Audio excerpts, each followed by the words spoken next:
Hey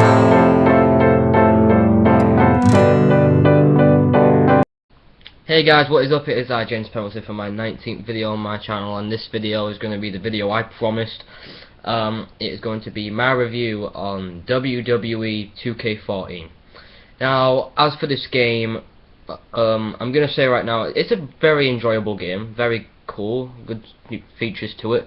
It's very, very similar to WWE 13 though, I'm going to say right now, when it's in terms of in-ring psychology and in-ring moves and everything. They're pretty much done the same with reversals, holds, grapples and all that. It's pretty much the same when it comes to the in-ring stuff. But I want to jump right to 30 years of WrestleMania mode. And I'm going to say right now, that's probably one of the best features in the game, which is probably one of the two things that probably saved the game from making it the same old shit from WWE 13. But no, I really love the Road to WrestleMania. What I like about the Road to WrestleMania is like they set it out like in WWE 13 when they had the Attitude Era mode, and they had different sections of it. They had Austin 316, and they had the BOD, and the Great One, and Mankind. They had different sections to the Attitude Era mode. Well, they did that in the Road to WrestleMania, in the 30 years of not the Road to WrestleMania, the 30 years of WrestleMania mode. They had the first segment was Hulkamania Runs Wild. Then it was I haven't finished it yet. I've got a couple more to do because I only just got it yesterday, obviously. So, and I got homework to do, so I can't do it all the time. But the one I'm on now is the Ruthless Aggression era bit, and I've just completed the WrestleMania 19 match with Chris Jericho and Shawn Michaels. That match in real life was a pretty excellent match. But what I love about the Road to I keep saying Road to fuck. The 30 years of WrestleMania mode. Ooh, but what I like about the 30 years of WrestleMania mode is that for most of the matches, they give you a promo package to build up that match that you're going to play on, and how the storyline develops heading up to that match. And I got to say right now, there's some footage in there I never saw before, which is kind of surprising, but for the WrestleMania 3 match with Hulk Hogan and Andre the Giant, I did see the build-up where Andre the Giant says, "I'm here for one reason, to challenge you for World Championship match at WrestleMania." And then he rips Hulkamania's shirt off, and then they have the match, and Hulkamania body slams Andre the Giant. That moment had to be relived. People would bash the game if we didn't have that moment in the game, because that was probably one of the most memorable moments of all time in WrestleMania history. And another thing I like about the 30 years of WrestleMania mode is how they've utilized The Undertaker in the WrestleMania mode, because you all know they've got the Streak mode in this game, and I'll talk about that a little bit later on. But to be honest with you, how they utilize the Undertaker matches in the 30 years of WrestleMania mode is just perfect.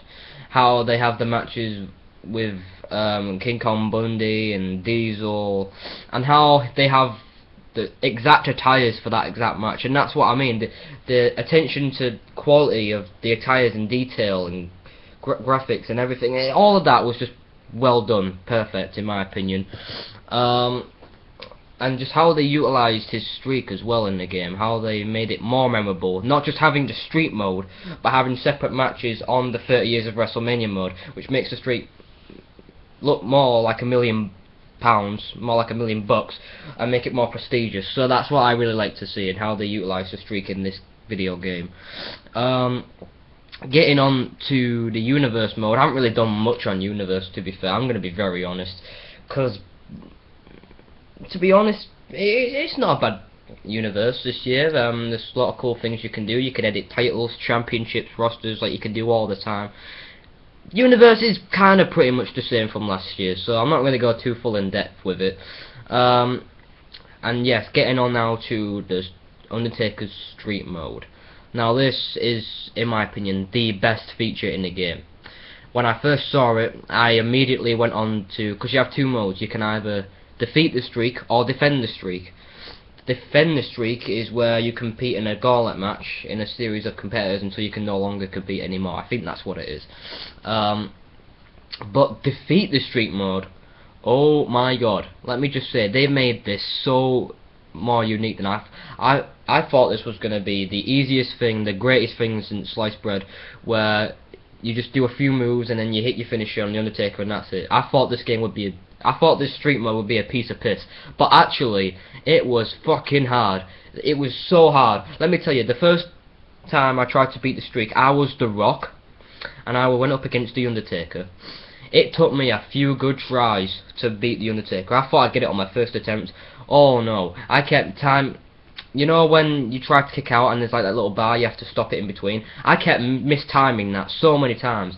It's not that... And just for the fact that Undertaker is... They make him so hard to beat. Because like he'll reverse all your moves. You'll do so many finishes to that guy. He'll still keep kicking out. Like they made it so hard, so hard, so hard to the point where you're about to rage. But no, that's a good thing. We want it to be hard. We want it to be more unique. We don't want it to just be a piece of piss. No, we want it to add a little bit of flair to it, a little bit of spice to it. And that's what I really like about this game. And this Undertaker Street mode. Also, if you have Xbox Live, you can upload your score to see the rest of the WWE Universe's scores and everything. And also, as a little bonus to it, you can go on the Undertaker's WrestleMania victims list and it goes with all the names. This is going to be a little complaint though. It doesn't, for some odd reason, have all the Undertaker's victims on there. Because I looked, and it said Undertaker 1, Superfly Snooker, fair enough. And WrestleMania 2, Jake the Snake Roberts. And when I go to WrestleMania, and so on and so on, but when I go into WrestleMania 9, when he faced the Giant Gonzalez, it didn't say a fuck. It said fuck all. It wasn't even there. It said WrestleMania 9. Then that's it. like I get it because it ended up. It was a clusterfuck match. I get it. The match sucked, but that's still no excuse. That's no excuse. But yeah, that was a cool bonus addition to it. So overall, the streak mode, the best mode in the game. 30 years of WrestleMania mode definitely adds that prestige to it. The streak and the WrestleMania mode all together. There's not much I can really else say about it, and the roster as well is pretty good. How you can get loads of legends and play them against the original legends. Like, yeah, you get the point. It's just a pretty cool roster. So I think I'm pretty much done with this review. So that is pretty much it, guys. Thank you guys for watching this video. Make sure you guys like this video, comment on this video, subscribe to my channel, and also subscribe to Alex Wilkinson. He's a friend of mine. And in a few days from now, when I've completed it, hopefully, or maybe even a week or two, I don't know, because I've got homework and exams to do. So if I complete it by then, stay tuned for my GTA 5 review. So peace out, guys.